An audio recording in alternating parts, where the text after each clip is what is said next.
各位网友，大家好，欢迎来到报明说。这期话题我们说的是美军参联会主席马克·米利称乌克兰战场陷入了僵持。俄乌冲突已经打了将近1年了。随着乌克兰进入寒冬呢，战事进入了焦灼状态。双方的战斗主要集中在巴赫穆特及其周围地区。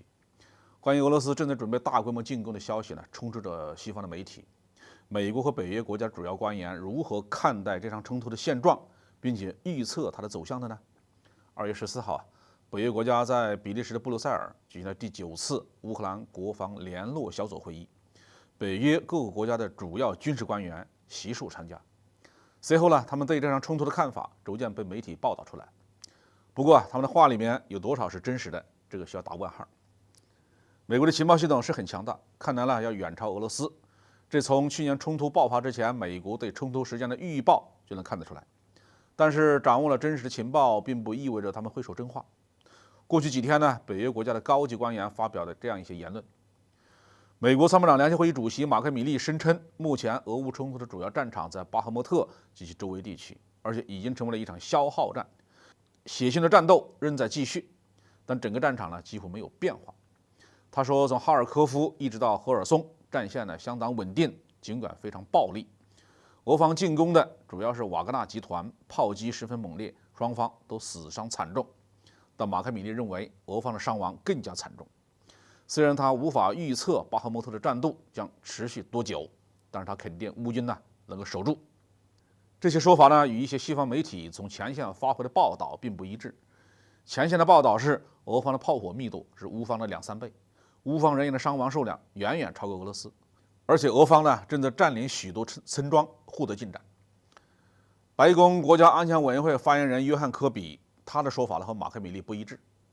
约翰·科比称呢，尽管乌克兰在保卫巴赫穆特的时候付出了高昂的人员和装备代价，但美国并没有指挥乌军这样做，一切战斗都是乌军自己指挥的。这种说法十分可疑没有西方的情报或装备援助，乌方寸步难行，怎么可能独立作战呢？他还承认，俄方在过去几天呢取得了渐进式的进步，并且他已经在为巴赫穆特可能被俄军占领打预防针呢。他说，即使巴赫穆特陷落，也不会对整个战争产生战略影响。美国国防部长拉埃德·奥斯汀在布鲁塞尔的记者说，关于俄罗斯是否正在集结飞机准备进行大规模空袭的传闻呢，美国目前看不到这一点。但是他承认，俄罗斯仍然拥有大量的军用飞机，仍然拥有发动大规模空袭的能力，所以美国呢正在尽量的帮助乌克兰加强防空体系。他还认为，乌克兰可能会在春天的某个时候发动进攻，在西方提供的坦克和火炮的支持下创造主动权。他的话靠谱吗？够呛。乌克兰从3月底开始，土地又会变得泥泞不堪，不利于军队的大规模行动。要想大规模行动，就必须在1个月之内进行。但是西方援助给乌克兰坦克和装甲车又不太可能在1个月内呢到齐。乌克兰不太可能在没有重装备的情况下就贸然发动进攻，而目前俄军已经接近做好了准备。对于援助乌克兰战斗机的问题呢，美国总统拜登在不久前否认了美国将向乌克兰援助 F-16战斗机的说法，但是奥斯汀在布鲁塞尔既没有承认也没有否认这一点。他否认了美国以某种方式阻止波兰或者是其他国家向乌克兰提供战斗机的说法。